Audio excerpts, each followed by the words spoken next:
बस चक्कर करके इंड हो गई, फिर रखो तो फिर फिरती है। वो प्लेट होती है ना, उस समय डैग होता था रिकॉर्डर का, उसमें प्लेट रखते थे, प्लेट रखी और सारा गीत बज गया, जो कुछ भी है भरा हुआ सब बज गया, निकाल लिया, फिर रखी फिर वही बजेगा। तो ऐसे ही तुम्हारी आत्मा में 5000 वर्ष का रिकॉर्ड भरा हुआ है। कोई की आत्मा में कम रिकॉर्ड है, कोई की आत्मा में ज्यादा है। 5000 वर्ष का रिकॉर्ड, इससे जास्ती रिकॉर्ड होता नहीं कोई का। कोई के कम जन्म, कोई के ज्यादा जन्म। तो अभी जब वहां जाएंगे तो ये सब का रिकॉर्ड खलास,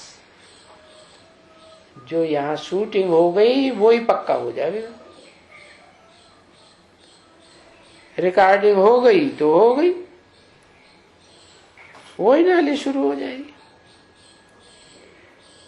क्योंकि पीछे तो प्रारब्ध है ना, पीछे वो तो मिट गई, वापस चली गई। वो जो नॉलेज सुनी वो उसमें चली गई। ये ड्रामा में जैसे इसमें रिकॉर्ड में भरा होता है, ऐसे ये रिकॉर्ड करने की बात है। ऐसे तुम्हारी भी वो वहां स्टॉप भी हो जाती है, बंद भी हो जाती है, फिर नए सिरे तुम्हारी ये प्रारब्ध चलती है।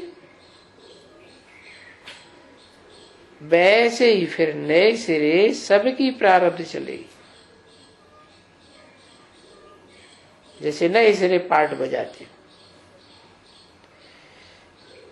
तैसे फिर से बजाएंगे, और एक एक मनुष्य अपनी अलग अलग पार्ट बजाएगा। एक की एक्टिविटी न मिले दूसरे से। देखो ये कितनी बड़ी नॉलेज है। और इस ड्रामे में मनुष्य कितने हैं? करोड़ों मनुष्य,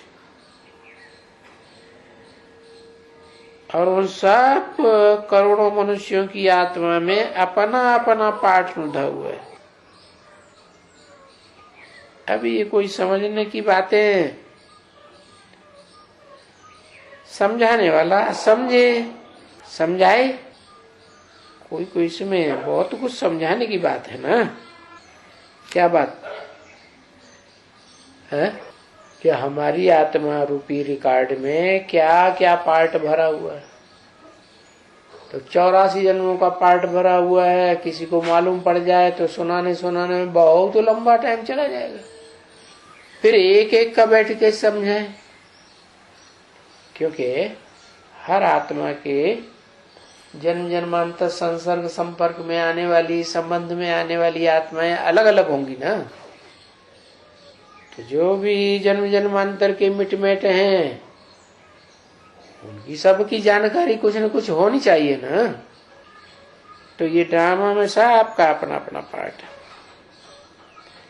और ये समझने समझाने वाला कोई हो तो कितनी बातें समझ सकता है और कितनी बातें समझा सकता है।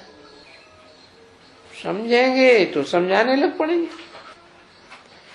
पीछे एक आधा घंटा समझावे। देखो बच्चे होते हैं ना, छोटे बच्चे, वो नाटक देख करके आते हैं, आते हैं तो कितनी बातें समझाते हैं।